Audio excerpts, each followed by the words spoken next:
Vamos falar sobre yoga, tudo aquilo que você nunca quis saber sobre essa filosofia ancestral. Eu sou o Malakini Dias e estamos começando mais um Yoga Talks. Hoje o tema é chakras, ou seja, os centros de força do nosso corpo, e nós vamos aqui tentar de uma maneira mais técnica desmistificar, falar sobre essa história de que não existe alinhamento dos chakras, para que servem os chakras, como desenvolver os chakras e assim por diante.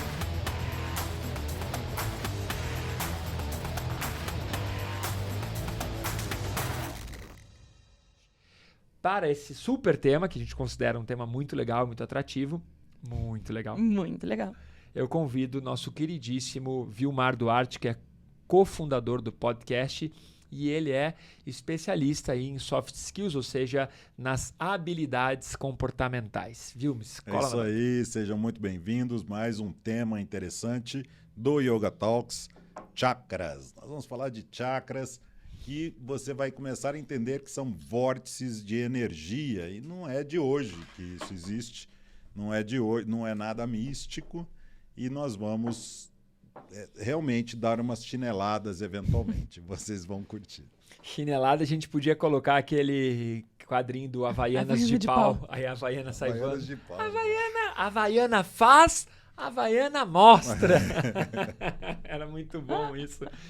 E claro, a nossa diva do autoconhecimento aqui, toda, eu e Vilmar mais monocromáticos como sempre, ela toda cheia de brilho, nossa queridíssima Fer Filippozzi. Olá, olá! Sejam todos muito bem-vindos. Bom dia, boa tarde, boa noite para você que nos escuta, para você que nos assiste. E vamos lá, vamos falar sobre chakras, esse assunto tão legal e tão conhecido por aí, né? Você com certeza já deve ter ouvido falar em chakras. Então vamos desmistificar muita coisa. Fica com a gente para você não continuar falando chakras. Já começa aí. Aí acho que a gente começou bem, Ferzinha. Fala de novo para as pessoas entenderem a diferença. Chakras. E como é que as pessoas falam? Chakras. É um sítio. Xícaras. Um sítio. A pessoa vai para um sítio, vou desenvolver o meu sítio, a minha chácara. A chácara. O termo correto é chakra. Mas, cada vez mais, eu também tenho dado menos atenção para esses detalhes de pronúncia e do sânscrito, porque isso importa, mas é o que menos importa. Mas nós, praticantes de yoga e nós do Ocidente, nós queremos muito, nós damos uma importância absurda para o tema chakra, né? Então, esse episódio vai ter essa pegada, porque toda vez que nós estamos falando de poderes sensoriais e extrasensoriais, dons, energia, nós estamos falando de uma maneira a desenvolver os chakras.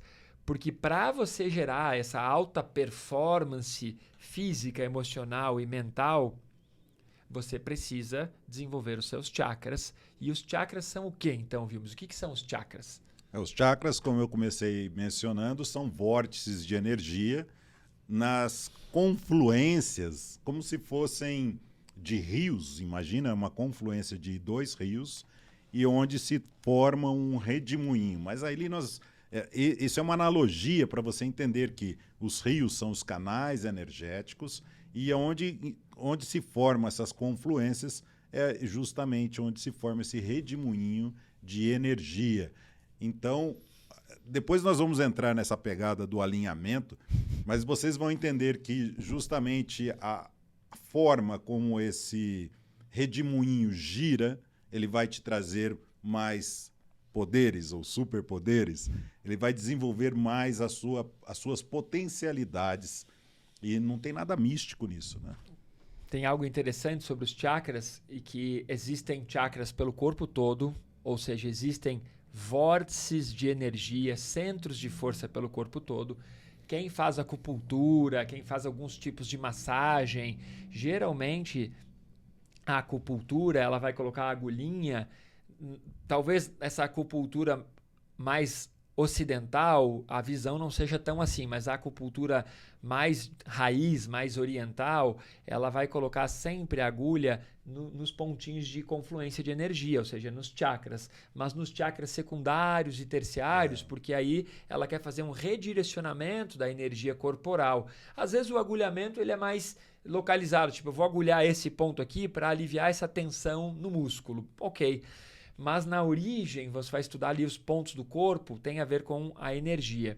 Então, quando a gente está falando de chakras, tem que pensar que tem pontos de energia pelo corpo todo e existem os mais fraquinhos e os mais fortes, ou seja, os primários, os secundários e os terciários e assim por diante.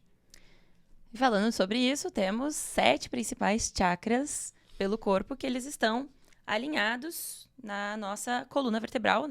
E existem diversos, um número indeterminado de chakras secundários, terciários.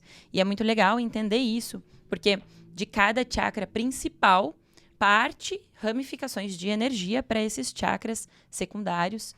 E, por exemplo, uma curiosidade é que em cada palma das mãos a gente tem 35 chakras secundários. Então imagina pelo corpo todo. É muito centro de energia, é muita energia rolando pelo corpo. Então é muito fundamental que a gente entenda como o nosso corpo se organiza e que a gente consiga transformar isso a nosso favor, né? Porque sabendo que o nosso corpo é cheio de energia, ele funciona à base de chakras, a gente consegue potencializar esse funcionamento. E eu já vou jogar a peteca quente na mão do Malachini, usando um termo que a Fer usou agora, porque ela falou que os chakras estão alinhados à nossa coluna, e então, quando eles estão desalinhados, é isso? Você coloca de volta na coluna, Malachini, é isso? Vai lá. Boa, Vilmes. Vai equilibrar.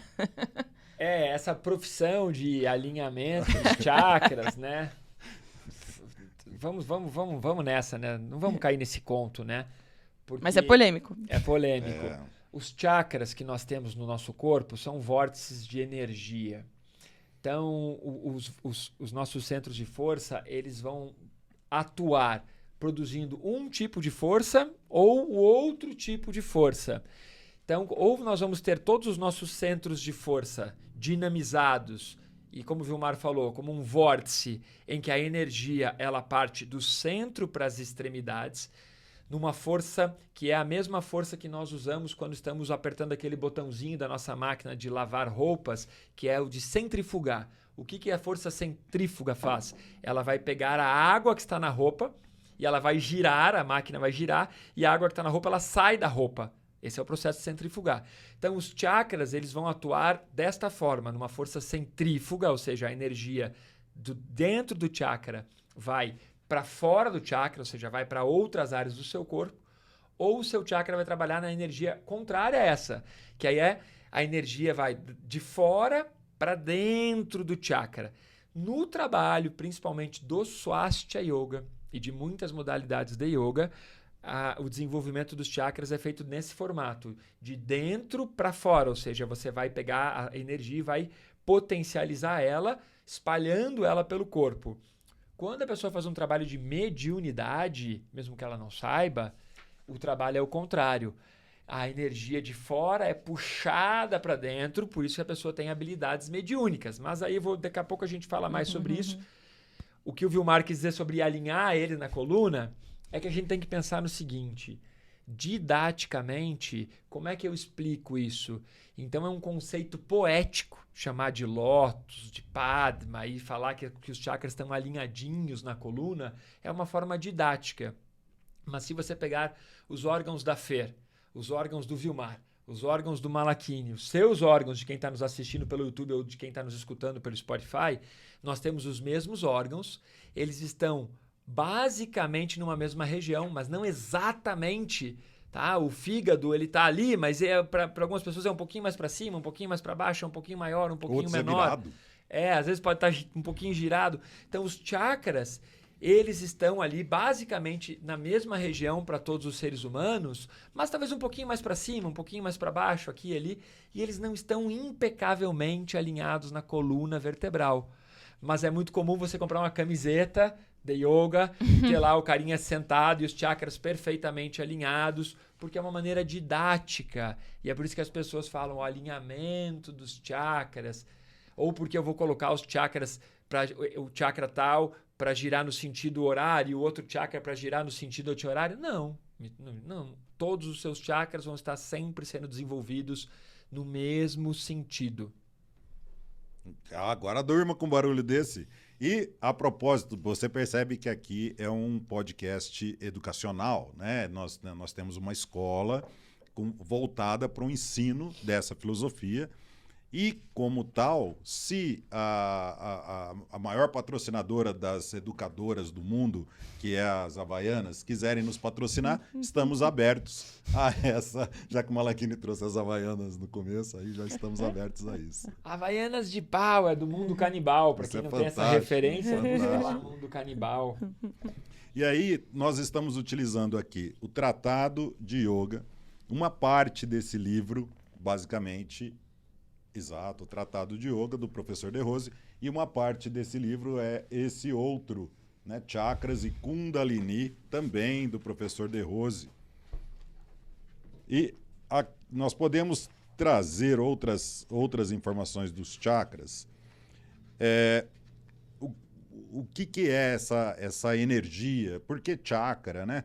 Então, o chakra ele é esse vórtice de energia que acaba sendo gerado por essa confluência de meridianos, de canais energéticos, e essa energia, genericamente, ela é chamada de prana, imaginando que os antigos ainda não, quando eu falo antigos, há mais de 5.000 anos, esse povo não tinha uma noção clara da energia elétrica, da energia térmica, dessas distribuições, dessas diversidades de energias, como a física moderna faz.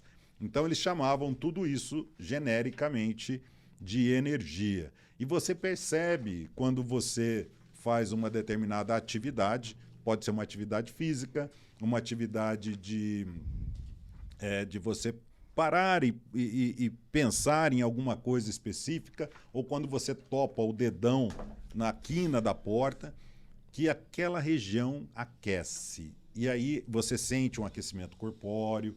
Isso é a energia fluindo pelo seu corpo. Boa, viu, Marzinho? Gostei dessas sacadas. Também, um dos livros que eu recomendo para quem realmente quer se aprofundar no estudo dos canais de energia, porque tal como nós temos artérias, veias e capilares, a energia que nós estamos falando, ela também tem que circular de alguma forma no seu corpo. Na fisiologia sutil do yoga, essa fisiologia sutil, ela demonstra o trabalho, estuda um corpo mais sutil, um corpo feito de energia, chamado de corpo energético. Patanjali descreveu como prana, maya, kosha, ou corpo duplo etéreo, um corpo feito de energia. Esse corpo feito de energia, ele utiliza as nadis. Nadi é o termo sânscrito para designar, então, os canais de energia, ou seja, as artérias e veias que transportam a energia, as nadis. Então, junto nós temos com os chakras, nós temos um sistema todo prânico no corpo. Os chakras são, entenda isso, os chakras são centros de captação, armazenamento e distribuição da energia. Então, os chakras são centros de captação, armazenamento e distribuição da energia. Para distribuir essa energia, os chakras vão usar os canais de energia, que são as nadis. Um dos melhores livros para estudar isso, para mim, pelo menos, é o do Shivananda. E ele chama-se Kundalini Yoga. Tá aqui, ó, na tela do nosso podcast, para quem está vendo pelo YouTube, Kundalini Yoga do Shivananda, editora Kier, de Buenos Aires. E aí ele tem um capítulo todo falando sobre os canais de energia e sobre os chakras, explicando, por exemplo, localização do chakra, quantas pétalas tem esse chakra. Por que pétalas? Porque de uma forma poética, os antigos explicavam e ensinavam sobre os chakras como se fossem flores, como se fossem, que eles chamam de lótus, de Padma. Por isso também é muito comum no yoga as pessoas falarem, eu faço meditação e eu sento na posição do lótus, que é aquela posição que cruza uma perna por cima da outra. Porque todas essas referências são referências à realidade da origem do yoga. Flor de lótus nós no Brasil nunca vimos, mas lá na origem do yoga, lá na Índia, É muito comum. É muito comum. Então, as associações eram feitas com aquilo que estava em torno da realidade dos primeiros grandes mestres, dos primeiros praticantes. Como uma forma didática até de transmitir o conhecimento, né? Para quem ainda não vivenciou aquilo. Então, era assim que se passava esse conhecimento, através dessa simbologia. Mas, lembrando, a gente traz um conhecimento muito teórico aqui, mas o que diferencia para que você consiga realmente desenvolver os chakras é praticar. Não tem... É a melhor forma de realmente colocar esse conhecimento teórico em prática e ir percebendo o seu próprio corpo e como tudo isso funciona no seu corpo.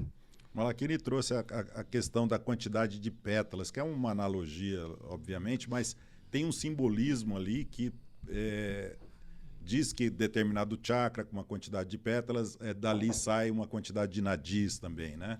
Então, essa tem uma didática para que o aluno que está recebendo a informação do mestre entenda que quanto mais pétalas, porque não tem lótus de 1000 pétalas.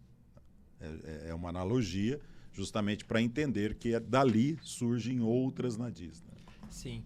E então, quando nós estamos falando das pétalas, quando você for ver um desenho de um chakra, tem que lembrar que é uma forma didática, é uma forma artística de tentar trazer a imagem de como seria um chakra ali no interior do seu corpo. Então tem que lembrar disso. E qual era o recurso que eles tinham antes? Eles tinham recurso 3D, 4D, eles tinham inteligência artificial, computadores avançadíssimos para desenhar um chakra com um efeito. Não, o que eles tinham? Equipamentos para fazer análise. Eles tinham no máximo um natureza. carvão e riscavam na parede um carvão no chão, falavam para os seus discípulos, olha, um chakra é assim, daí desenhavam o quê? Uma flor, uma pétala para demonstrar.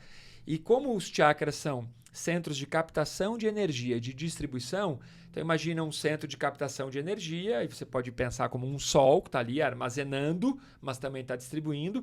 E aí as pétalas, elas simbolizam a quantidade de canais de energia, como o Vilmar falou, que sai de cada chakra. Mas as pétalas também têm uma função, para quem gosta de mantra, volta alguns podcasts atrás para escutar o podcast gravado sobre mantra, porque o número de pétalas, ela também vai trazer ali, desenhado de forma didática, símbolos, ou seja, fonemas em sânscrito. E a soma desses fonemas em sânscrito de cada chakra vai designar o som daquele chakra, o mantra daquele chakra. E o mantra daquele chakra serve para quê? Quando eu estou fazendo uma prática mais avançada e eu quero desenvolver aquele chakra mais do que os outros, eu vou fazer aquele mantra daquele chakra e com isso eu consigo direcionar a minha energia. Lembrando que mantra é vibração sonora. Então, nós temos ali os mantras de acordo com os chakras. Quais mantras? O mantra de cada chakra. Lam, Vam, Ram, Yam, Ham, Om, por exemplo, tá? Aí nós vamos publicar no nosso conteúdo do grupo do WhatsApp algo mais profundo sobre isso, para que você tenha acesso. E o Vilmar colocou ali que as nadis, né, são os canais pelo qual transportam energia, eles saem de cada chakra, e você disse do chakra das 1000 pétalas. Imagine uma flor com 1000 pétalas. Exato. Aí nós estamos falando do Sahasrara Chakra, né, que é o chakra de 1000 pétalas. Ele nem fica fisicamente no corpo, ele já está um pouco acima da cabeça, que é o chakra que indica a iluminação para algumas vertentes filosóficas, indica a santidade para algumas vertentes religiosas. E quando você vê a auréola da pessoa, aquela pessoa é iluminada, aquela pessoa alcançou a santidade. E no hinduísmo também, muitos gurus são chamados de santos, ou uma tradução talvez para o inglês, né, que são chamados de santos, que são aquelas pessoas que realmente atingiram o samadhi. Esse chakra especificamente, ele simboliza o samadhi, o chakra, o chakra que simboliza o chakra que simboliza a meditação é o Agnya Chakra, que está aqui entre as sobrancelhas, e por aí vai. Tem uma pessoazinha aqui no podcast que hoje ela está mais quietinha, a Ferzinha, mas a Fer, ela ama ou amava toda essa parte mística. Eu amo. Não, brincadeira. essa parte mais mística de tentar perceber a energia, os chakras, e que tem um algo mais por trás. E foi o caminho que ela encontrou para chegar aqui, para começar a praticar. Ferzinha, entra nessa parte um pouco, para que a gente também possa mostrar para as pessoas, não tem problema algum se você curte mais a parte relacionada mais à parte do misticismo, da espiritualidade, a parte da energia. Eu sinto a energia na prática. Eu realmente tinha toda essa percepção e essa visão de misticismo. Eu gostava bastante disso. Mas eu acabei me identificando muito com o Swastika Yoga e aprofundando todo o conhecimento. Eu fui percebendo que não é necessário misticismo ou até mesmo um espiritualismo para que a gente consiga desenvolver os nossos chakras e, eventualmente, alcançar esse estado de samadhi. Então, o processo pode ser um pouco, na minha visão agora, pode ser um pouco mais simples do que envolver um monte de misticismo. Claro, não estou criticando nenhuma forma de ver nenhuma forma de acreditar. Então, se você acredita nisso, tudo bem, tá tudo certo. Mas existe uma outra forma de ver as coisas, de ver os chakras, de ver a energia. E é isso que estamos te apresentando. E é uma forma muito válida e muito fundamentada. É muito legal. E eu queria até aproveitar, e antes da gente entrar em Kundalini, que é um assunto muito legal, eu quero voltar só no que o Malakini estava explicando do sentido dos chakras, porque isso é muito interessante também. Como os chakras podem girar em sentidos diferentes, os efeitos no corpo são diferentes também, de acordo com a linha pela qual você acaba estimulando o seu chakra. Então, no Swastika Yoga, a gente utiliza práticas que incentivam esse sentido dextrógeno, que é um sentido dessa força centrífuga que gira para fora, né? Ele vai irradiando a energia, então, pelo corpo. Mas o sentido contrário, ele vai captando energia.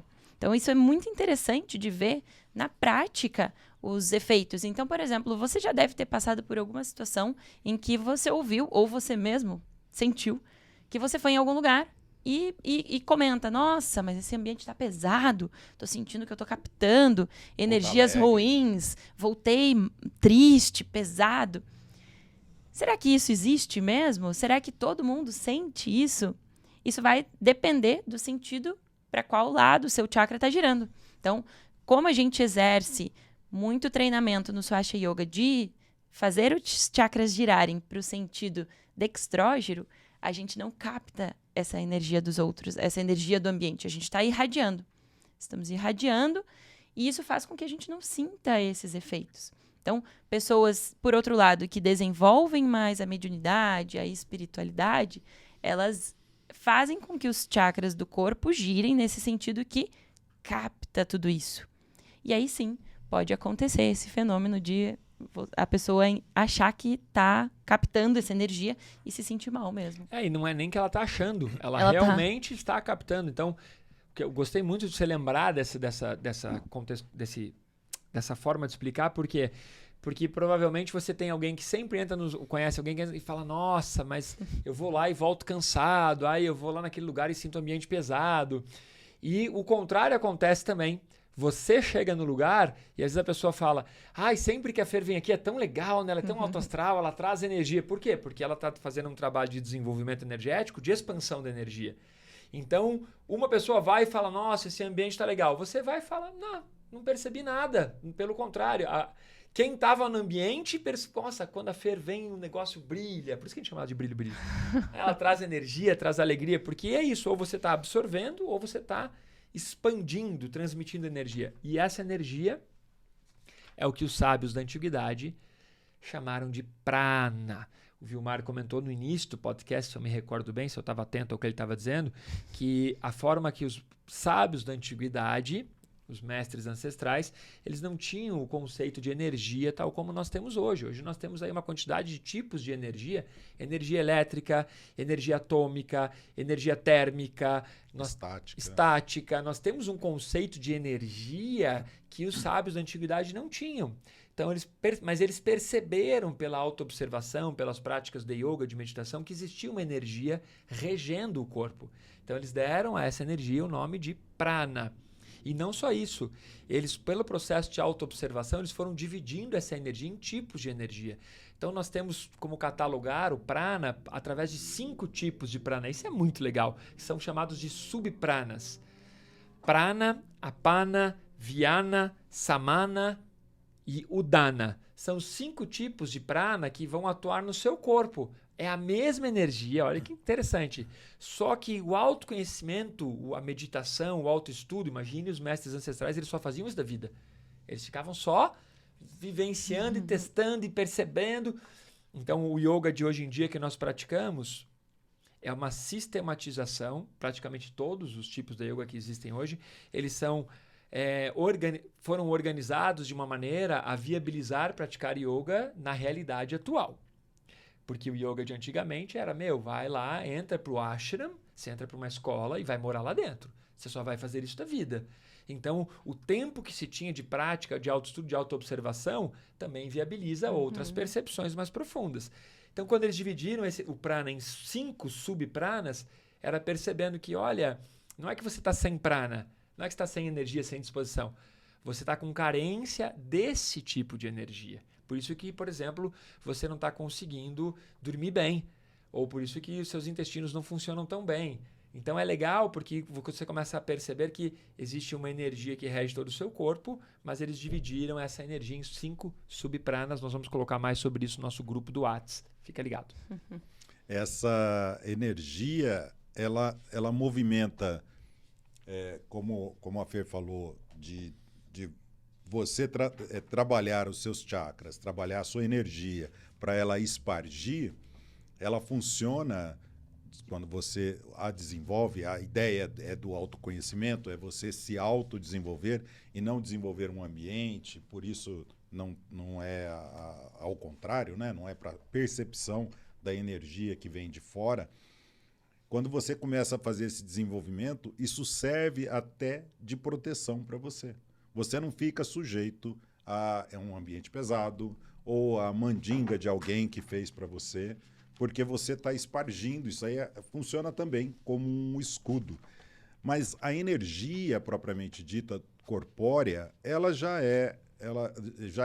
não é nada místico, tanto não é nada místico que você aprende na 5ª série que a tal da mitocôndria gera energia para você através da oxidação, da eletrólise que ela faz ali dentro da célula, e isso ela vai gerando energia. Então, energia, você sabe que isso existe. Agora, e os chakras, será que existe? É comprovado? Já tem estudos de comprovação científica onde ficam os chakras no corpo. Imagina que essa comprovação, a pessoa começa a observar uma profusão de vórtices energéticos por todo o corpo, e em alguns pontos ela encontra um vórtice com maior intensidade. Isso já tem estudos, tem médicos que já reconhecem esses estudos, e está sendo cada vez mais, até chegar no cotidiano das pessoas, entender que isso é tão físico quanto o corpo físico, quanto os órgãos, quanto os músculos, enfim, todos os nossos tecidos. Vai levar-se um tempo, mas isso é fato, né? Ferzinha, e agora? E agora? Eu acho legal trazer que existem... Como é que a gente desenvolve, né? Como é que a gente estimula os chakras? Existem algumas formas, né? O Malakini até trouxe o mantra, é uma das formas.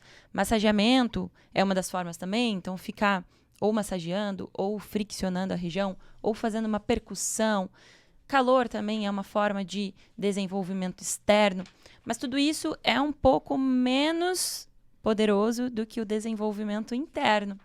E aí sim a gente entra um pouco mais na Kundalini. Então a forma de desenvolver os chakras internamente é através do despertamento dessa energia chamada Kundalini, que é uma energia de manifestação física e de cunho de manifestação, não, é uma energia física de manifestação sexual. Então ela fica a gente disse que ela está adormecida na base da coluna. Sexual. Ai, essa palavra aqui já vão ter uns Já vai haters gerar uma aí. polêmica. Então vai lá, fala de novo. A Kundalini. Então, a Kundalini é uma energia física de natureza neurológica, mas de manifestação sexual. Ou seja, é aquilo que muitos filósofos, estudiosos, psicólogos, psicanalistas chamaram de libido, que também já chamaram de orgônio, e que os mestres antigos da Índia deram o nome de Kundalini.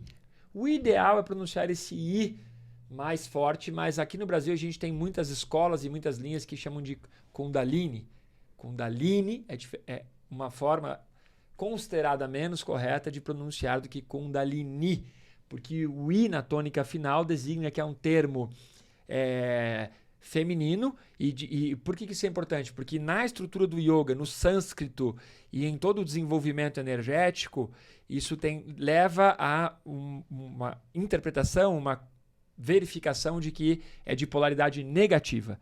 E por ser de polaridade negativa, todas as técnicas, todos os mudras, todos os mantras, todos os asanas que você vai usar, eles têm que usar essa combinação para que, de alguma forma, a gente use o conceito da física de que polos iguais se repelem. Então, quando você quer que a energia saia dali de onde ela está, você vai usar o conceito da física de aproximar polos iguais para repelir essa energia.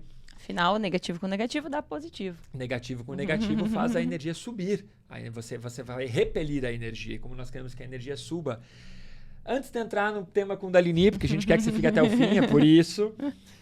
Vamos falar um pouquinho rapidamente sobre localização dos chakras, porque é algo que interessa para as pessoas. Então, nós temos 7 principais chakras, os chakras primários, e eles estão de maneira didática, posicionados de baixo para cima, ou seja, lá da base da coluna até o alto da cabeça. O Sahasrara Chakra fica na região, vamos começar de baixo para cima, então. Muladhara Chakra fica na região coxígea. Swadhisthana Chakra fica na região sacra. Manipura Chakra na região lombar, Anahata Chakra na região dorsal, perto ao coração, Vishuddha Chakra, região cervical, Ajna Chakra entre as sobrancelhas, na região craniana frontal, mesma região em que hoje a neurociência considera que é a maior parte da nossa tomada de decisão, né? E o Sahasrara Chakra, que é coronária. Então, vamos falar de uma maneira traduzindo. Primeiro chakra na base da coluna, segundo chakra um pouco abaixo do umbigo, terceiro chakra um pouco acima do umbigo, quarto chakra na região do coração, quinto chakra na garganta, sexto chakra na região entre as sobrancelhas e o sétimo chakra no alto da cabeça. Todo o desenvolvimento dos chakras tem a ver com o desenvolvimento do que a Ferzinha trouxe, que é essa energia, principalmente, né, de natureza relacionada à nossa sexualidade. Essa sequência, aqui para trazer uma polêmicazinha, essa sequência você pode ter aprendido até de uma maneira um pouco diferente. E isso é justificável porque a nossa escola visa trabalhar a raiz do chakra e não a flor do chakra. Então, quem trabalha a flor do chakra, possivelmente há alguma inversão. O Manipura vem antes do Swadhisthana, essa é a inversão. Para quem vai focar na raiz do chakra, o Swadhisthana é o segundo chakra. Para quem vai fazer o desenvolvimento a partir da flor do chakra, o Manipura é o segundo chakra. Exatamente. Agora, Kundalini, uma energia feminina. E quando a gente fala negativa energia, não quer dizer que é uma energia ruim. Entenda isso. Óbvio que não. A pilha tem positivo e negativo. Exato, Poxa, é isso que eu ia dizer. Um ímã. Você vai carregar o seu carro elétrico, tem positivo e negativo. Exato. E se não tiver o negativo, o positivo não vale nada. Então é nesse sentido. Então entenda, é energia. Vamos trazer Patanjali de novo. Vamos ressuscitar Patanjali, porque Patanjali foi um mestre e ele é aceito por todos os instrutores da yoga do mundo, de qualquer linha, de qualquer escola, de qualquer linhagem, seja Samkhya, seja Vedanta, seja Brahmacharya, seja Tantra, não importa. Até aqueles que nem sabem o que é isso. Patanjali, que foi o codificador do yoga clássico, que viveu cerca de 3 séculos antes de Cristo, em seu livro Yoga Sutra, ele afirma que a meta do yoga é o samadhi. Samadhi é a meta do yoga. Então, seria assim, para que praticar yoga? Para dormir melhor? Para melhorar a flexibilidade? Não. Yoga, na essência, na origem, é para chegar no samadhi, que é um estado de hiperconsciência. E esse mesmo mestre Shivananda, que é o mais expressivo mestre hindu do século XX, que também foi médico, oftalmologista, escreveu mais de 300 livros, nada mal, hein? Uau!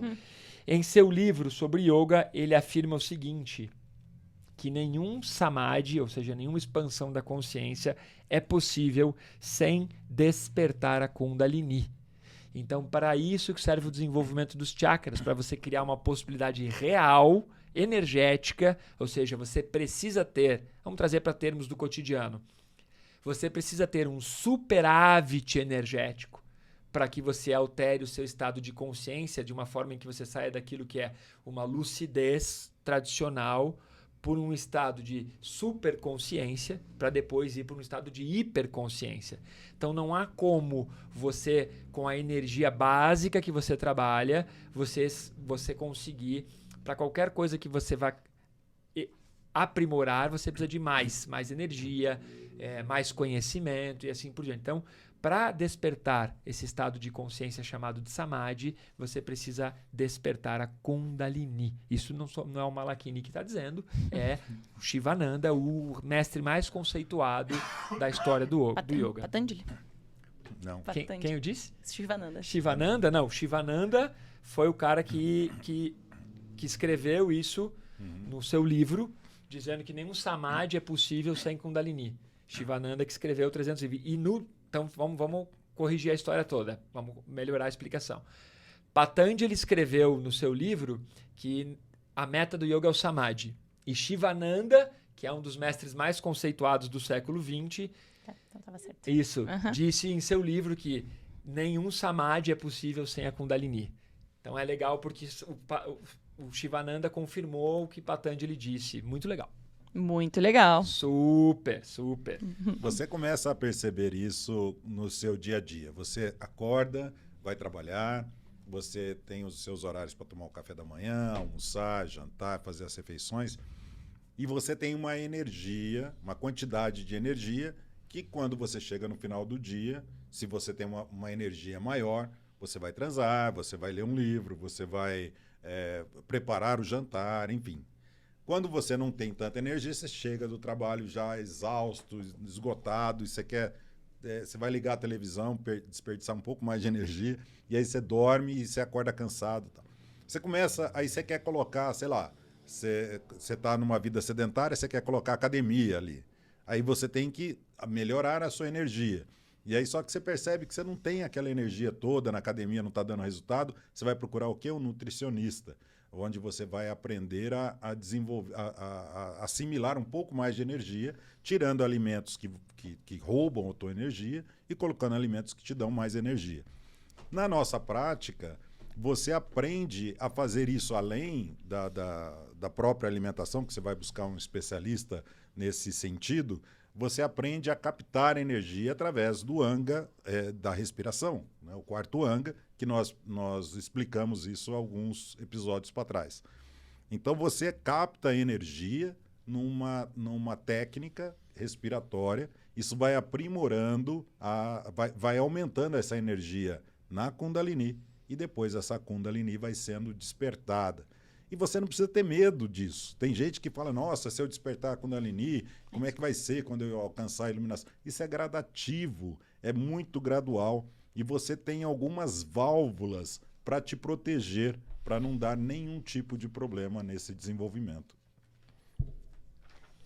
Já vem aí uma polêmica também, porque é gradual no Swastika Yoga. Existem algumas técnicas que não fazem de forma tão gradual.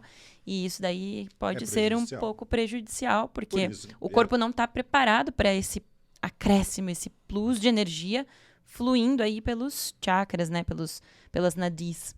E é justificável, então, esse medo, né? Porque algumas pessoas experimentaram por pessoas que não são tão profissionais ou tão éticas e acabam fazendo de uma forma equivocada. Mas isso também serve para uma cirurgia, serve para sei lá, uma cárie que você vai tratar com um profissional que não é lá aquelas coisas. Então, procure um profissional adequado para desenvolver e aprimorar a sua Kundalini. É interessante que vamos tirar do que é certo e do que é errado, né? Eu penso que o desenvolvimento dos chakras, os pranayamas, os mantras, desenvolvimento da Kundalini ou a anulação da libido, vai ter muito mais a ver com a proposta de quem está ensinando, de quem está praticando, do que com certo e errado. Existem excelentes métodos de yoga, existem excelentes professores e eles vão estar ensinando o aluno de acordo com aquela proposta da sua escola, da sua linhagem. Não quer dizer que é certo ou que é errado, ou que é melhor ou que é pior, porque o comparativo é que vai colocar isso, né? Não, eu me referi ao ético. Não, eu sei. Ao ético. O comparativo. O que realmente nós temos é a proposta. Você está praticando para quê? Por quê? É isso aí. Qual é o seu objetivo? Qual é a sua linhagem? Ela é mais técnica, ela é mais mística, ela é mais espiritual, ela é mais matriarcal, mais patriarcal, e com isso vai ter o desenvolvimento. Um excelente livro para quem quer um pouquinho mais sobre isso é da Tara Michael.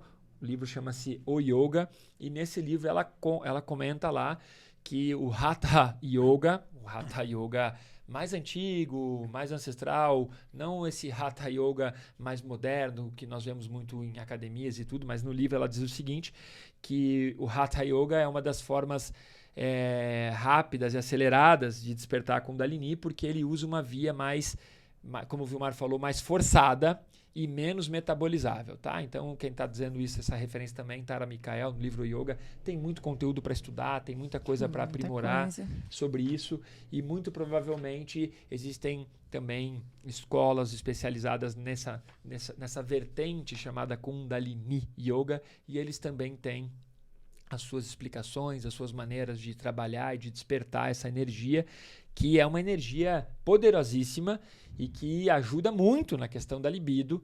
Então, por isso, muitas pessoas também buscam isso, para ter esse aumento de libido, essa potência sexual aumentada, seja para a vitalidade, seja para os relacionamentos, seja para colocar isso no trabalho, no dia a dia, ou simplesmente porque a pessoa está afim de ter uma potência sexual mesmo, que a gente tem medo de falar, desse tabu e tudo, mas é algo que é uma realidade, né?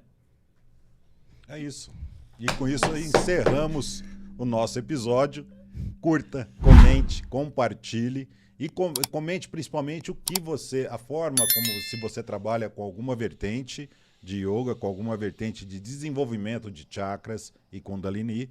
Comente, traga para nós. E traga aí, dúvidas. Se tiver dúvidas também. Se você gostou, escute novamente, porque tem muito conteúdo aí que a gente não consegue absorver de primeira. Se você gostou muito, além de escutar novamente, compartilhe com alguém, traga alguém para nos acompanhar semanalmente no nosso Yoga Talks.